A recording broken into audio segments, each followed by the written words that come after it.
Sometimes we see some things and we just go blank. Have you ever had that experience before? You see something and just go blank. You don't know what to do. You're just like lost. Have you had moments like that? Oh, yeah, You have that's things why you we're just home.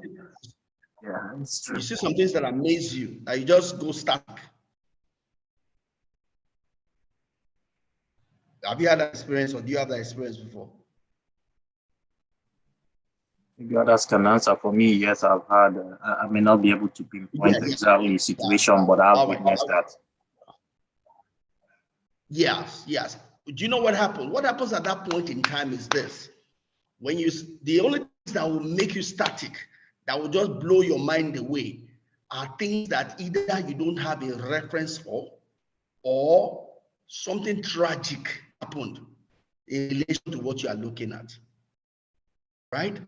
Your brain quickly sees that things and sends a message back. What does this thing mean? If you cannot find any reference position, then you blank. You just see yourself blank at that point in time.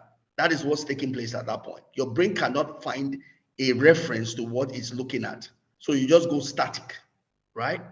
Also, that same thing will happen also if the reference your brain is finding has a special emotional relationship to you. Say, for instance, you see someone that looks like your mother, because I know you love your mother.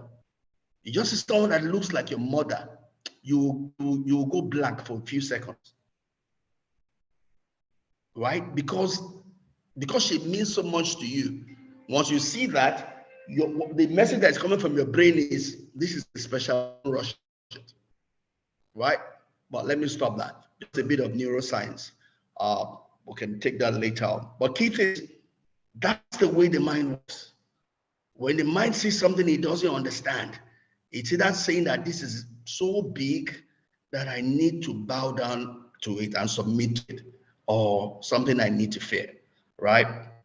And so the way to reduce that is knowledge, right? The more I have knowledge, the more I can use my worship or use my fear, rather than my fear and worship using me. Because at the end of the day, again, worship and fear are not necessarily bad, right? They are good in themselves. It's the way it affects us that is either good or bad. Fear is good, because if I use fear, I put my hand inside fire, I will not put myself in unnecessary risk, right? Then I know what to worship, what not worship. But when it's the one using me, that's when it becomes dangerous, right? So, but let me run up. I've taken so much time there. I just love it because I'm a fan of neuroscience. So, so TD Jakes here, it goes on in the books that says fear is a universal element in human life.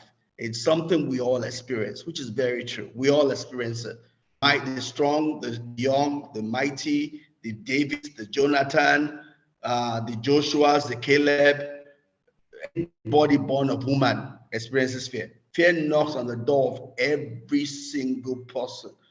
Right? The only person fear does not knock on the door of are people that are dead. But for as long as you have life in you, fear will knock on your door. Right? Fear knocking on your door is not a problem. It is the way you answer the knock that determines who you are or what happens to you.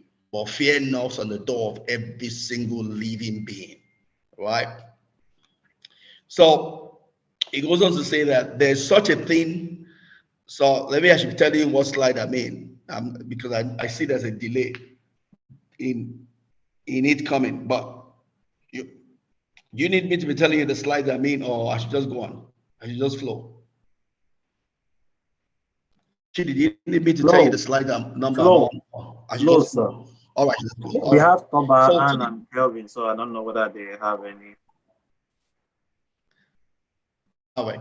So it goes on and it says that there's such a thing as healthy fear. Just like I said, fear can be good or bad. It all depends on whether you're using it or it's using you. It says there's something, such thing as called healthy fear, right? The feeling that prevents from jumping off a tall building, reminds us to run away or think about when our lives are in danger, or keeps us from taking unnecessary and ultimately destructive risk with our finances, or our family or whatever is means a lot to us, right? So something called healthy fear. Fear itself is not bad.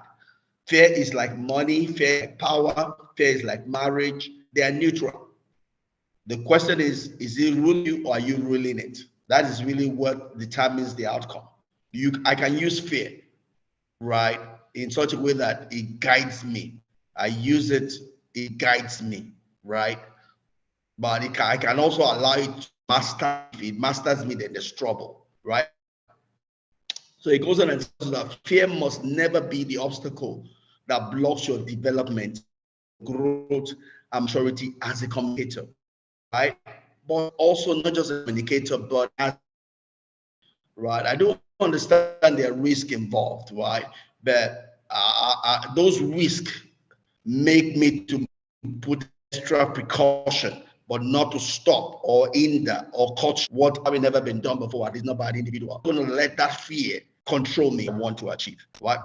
And it mentions different fears that we might have. It talks about fear of failing, fear of what your mama will think, fear of being misunderstood, criticized, taken out. Fear is likely to be a part of.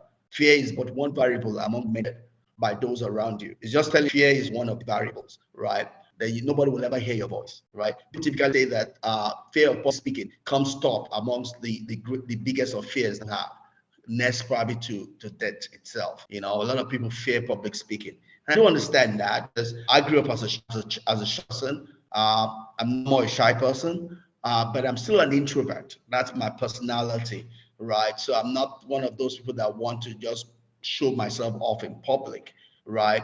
But with maturity and understanding of who I am, I'm able to use who I am to achieve my purpose, my intent, my goal, right? I do know that I'm not the person that will get my energy by being out there in public, right? I know my energy is found in a place of solitude. So I have to make time for solitude. But when I'm in public, I have to then be energy efficient to achieve that which I am set to do, you know?